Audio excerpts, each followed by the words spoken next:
Hi Facebook, it's Mia and Anne, and we're here for our Alice Through the Looking Glass Facebook chat. We're going to answer some of your questions, and yes. I was going to say hopefully have a little fun, but that's the sort of, anyway. Yeah. But hopefully we will. We're off to a great start. So the first question is from Kira Grimshaw, and her question for both of us is, what was it like to be reunited on set? It was great. Yes. It had been like 6 years, and it was quite unexpected. I know for me it was really unexpected to start, that we were even going to do the second film.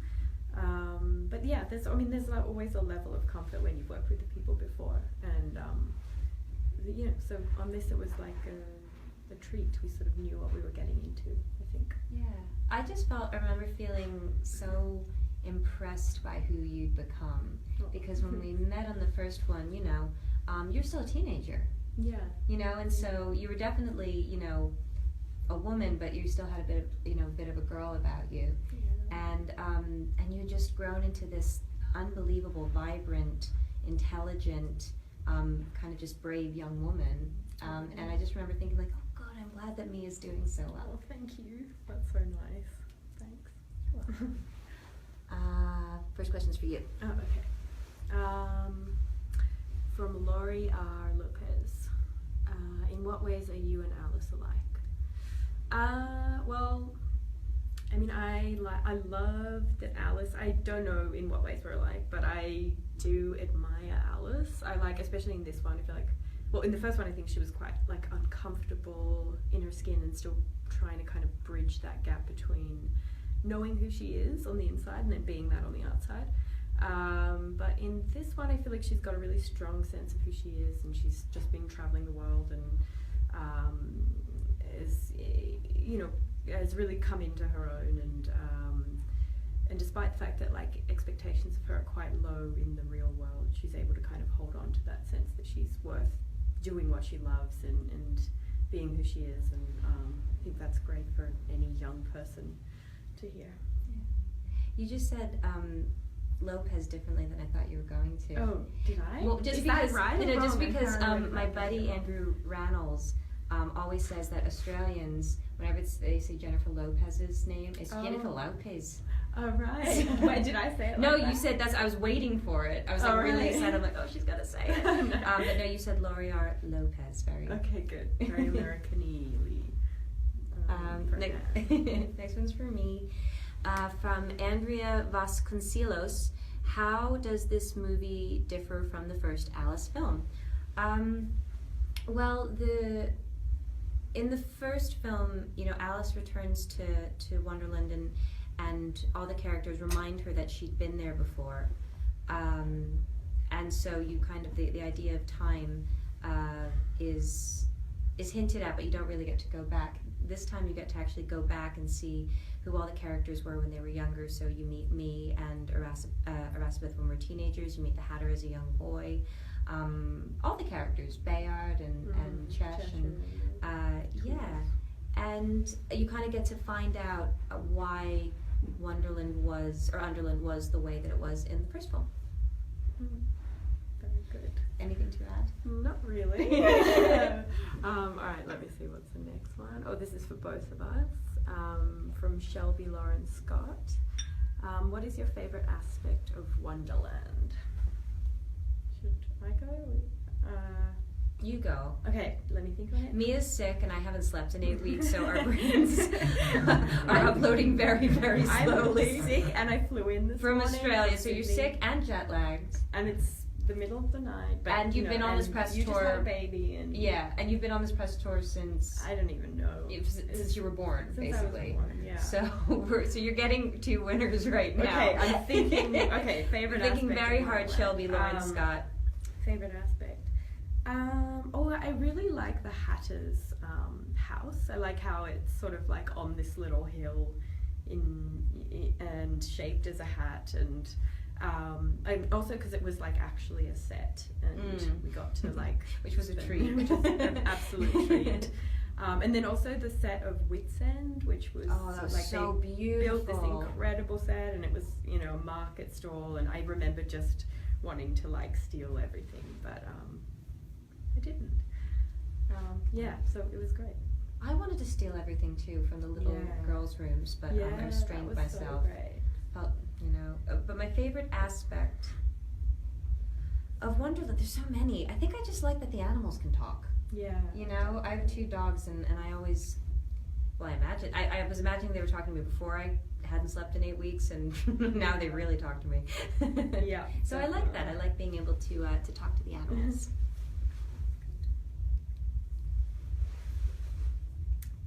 Lucy Plale asks both of us, would you live in Wonderland? Yeah.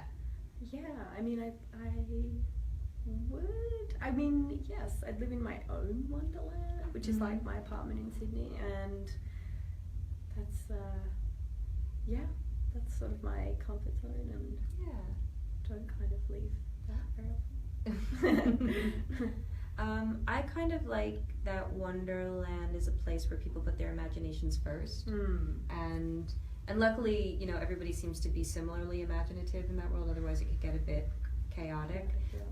But I like that idea that everybody to live in a place where your imagination kind of goes first. I think sometimes in this world it takes a long time to get people to trust that, to live that, to be people aren't encouraged to live in that way, and I think it's refreshing. Yeah, for sure. And it's sort of unexpected all the time, and there's no kind of rule that nothing can't happen. So yeah, for sure. You don't get the sense there's a lot of wrong. In Wonderland, which God is such a relief. Yeah. Now I'm sitting here right now. I'm like, am I doing it right? Am I doing it right? Yeah. And then at a certain point, you're like, who cares? Who cares? Enjoy it. The internet's nice. Yeah. They're known for being nice. All right, they've been adding me. Okay. Paula Diaz, Illinois. For me, Mia, you're an amazing actress, and I love your work so much. How do you feel to be back and play Alice again? I can't wait to watch the film. Thank you very much, Paula. Yeah, it's great to be back. I really love playing Alice.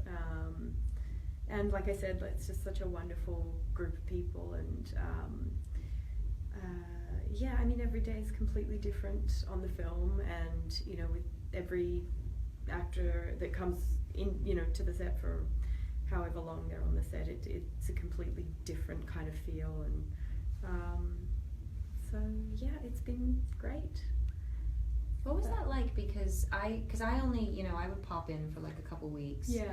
And, then someone else would kind of come in for a couple weeks. But you're the only one that was there beginning to end. There was that one bit in the middle where everyone was there for like a very short amount of time. Like maybe everybody crossed over for like 1 week and we shot all those scenes. But yeah, it was great. It is different though, because you'd have like, I think, we had Sasha there for quite a while, but ducking in and out, and then Helena. But it just meant it was exciting, and you had like people to look forward to, and there was a long time of just sort of me on my own, and then it was exciting when the people started coming. Whoa, I hadn't even thought about it. Just like you in the big blue room. Me in the blue. Because when you shoot it, you're on a soundstage, which is just this enormous room with huge ceilings, and there's a party, by the way, right behind us. If you're hearing that, we brought the bass, and so you're in this huge blue room, and somebody was saying like, how is it? I'm like, oh well, thank God there were so many people when I was there. I'd hate to be on my own. Yeah. But you got that. I got that. Lucky that was you. fun for me. Yeah. Abby Tamayo says, you are forever a real life Disney princess / queen to me. You said you listened to a lot of Blondie for the last movie as your inspiration for playing Morona. What was on your playlist this time around? That's very sweet, Abby. Thank you very, very much. Yes, I did listen to a lot of Blondie the last time around. Debbie Harry made a lot of really, really cool music videos. So since you're online anyway, you can do a split screen and go check out them on YouTube. Really, really cool stuff, like especially for early music videos. This time I listened to a lot of St. Vincent. I love her. I love her music.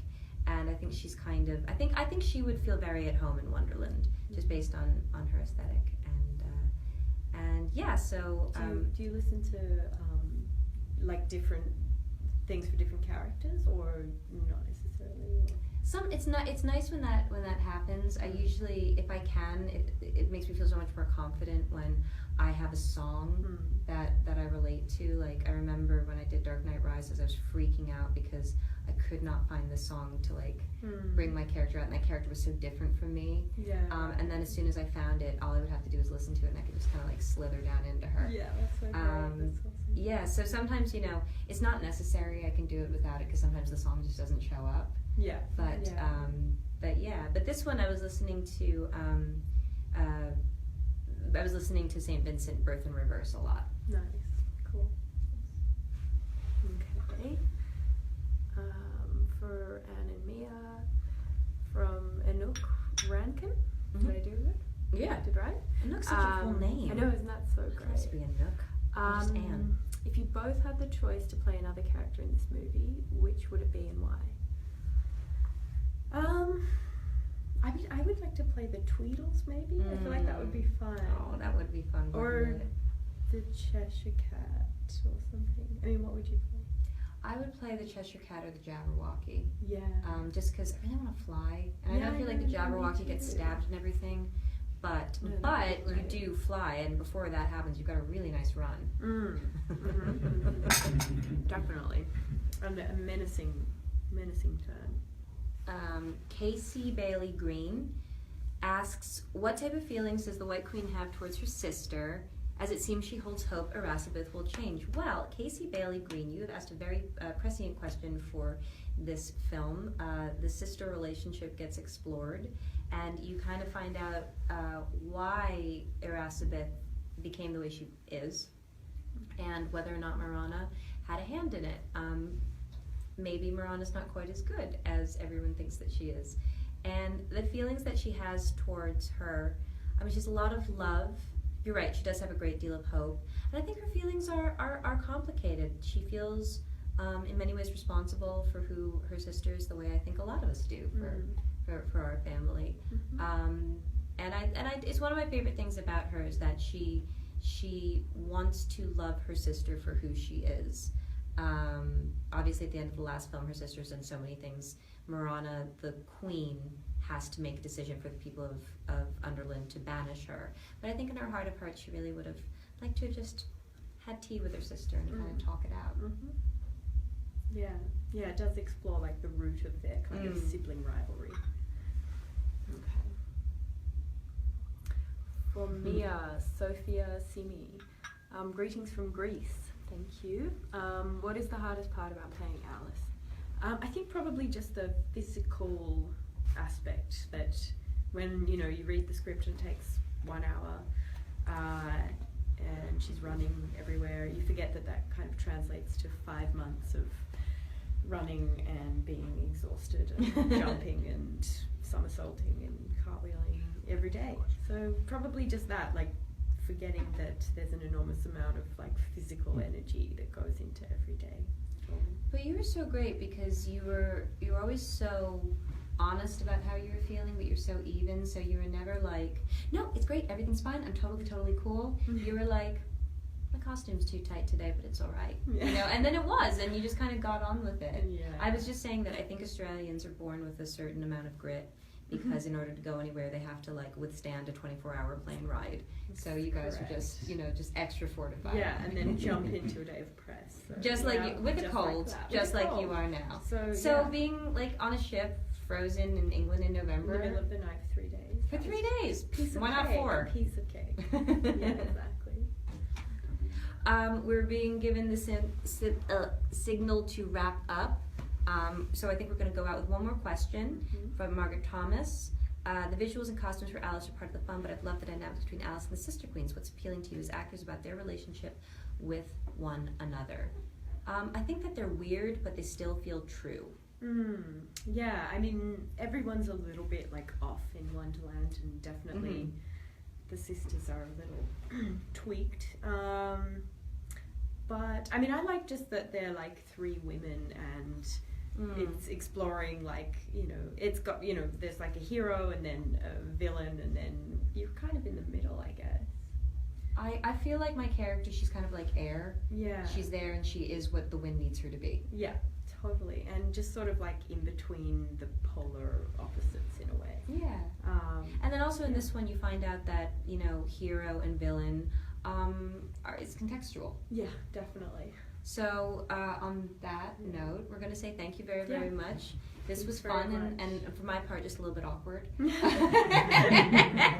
But I think this is my first one of these, and I look forward to another one. Thank you all so much for being here. Thank you. Bye.